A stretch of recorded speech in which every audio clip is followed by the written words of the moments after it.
na eleição, cada partido tem que ter, no mínimo, 30% de candidatos mulher. Isso diz a lei.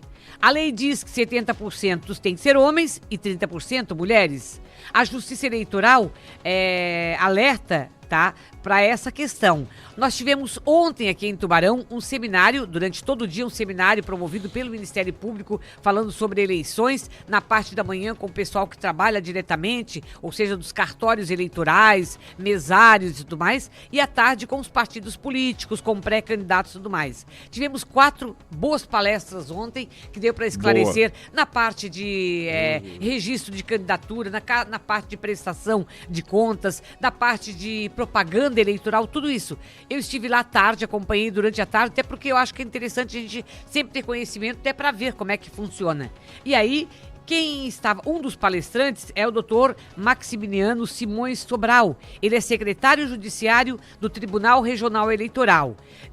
Que ele diz que não é apenas os partidos políticos têm que tomar cuidado, porque não é apenas colocar mulheres para dizer, nós temos 30% de mulheres participando. Não, o partido tem que investir na candidata, segundo o doutor Maximiliano. Veja, a Justiça Eleitoral ela tem procurado dar efetividade à cota de gênero. A gente tem percebido que o número de mulheres nas câmaras de vereadores, câmaras de deputados, nas câmaras federais, ainda está muito abaixo do desejável se a gente olhar que a população brasileira, em sua maioria, é composta por mulheres. Por mais que a lei diga que no mínimo 70% das vagas tem que ser de um gênero e 30% de outro, esse número não está refletindo no resultado da eleição.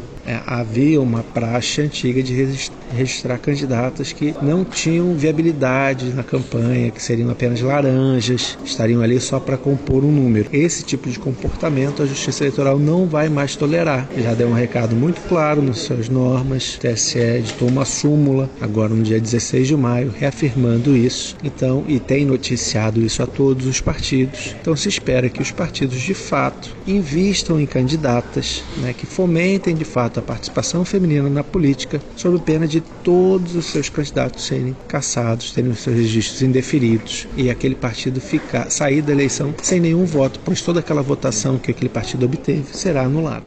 Isso cabe também às mulheres que são candidatas. E como é que a gente chama quando o partido bota essas mulheres apenas para cumprir a 30% das cotas? Aí elas não fazem campanha, não recebem votação nenhuma, são as consideradas laranjas, e isso é proibido, segundo o doutor Maximiano. Isso, o partido ele busca alguma pessoa do sexo feminino, uma mulher, para concorrer, mas ela de fato não quer ser candidata. Ela só empresta o nome ao partido para que o partido possa ter mais candidatos. Então, às vezes o partido tem direito a 10 vagas, por exemplo. Se ele conseguir 3 mulheres, ele pode registrar 7 homens. Mas de fato ele só tem 2 candidatas. Então ele não iria conseguir registrar os 7. Então ele vai em busca de alguém nos seus quadros de filiados que não quer concorrer, não quer participar. Mas o partido, não presta seu nome aqui, só preencha a ficha, não precisa se incomodar com nada, não precisa fazer campanha. E essa é uma candidata laranja. Muitas vezes as mulheres nem sabem que foram inscritas candidatas. Então esse tipo de postura a Justiça Eleitoral está atenta, irá fiscalizar e colocou muitos canais à disposição dessas mulheres para que elas possam denunciar esse tipo de prática.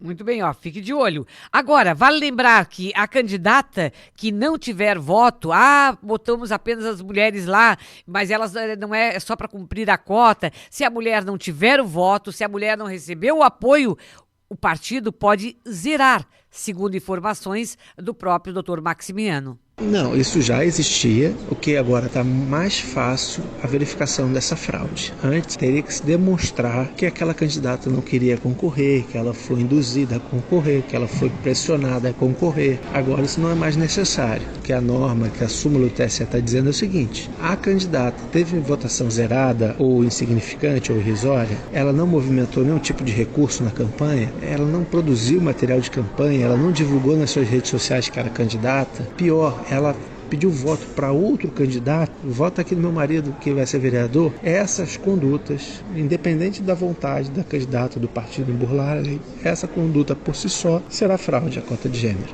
Pois é, e aí a fraude, o partido acaba sendo prejudicado. Aí eu perguntei ao doutor Maximiano, agora o que o partido tem que fazer?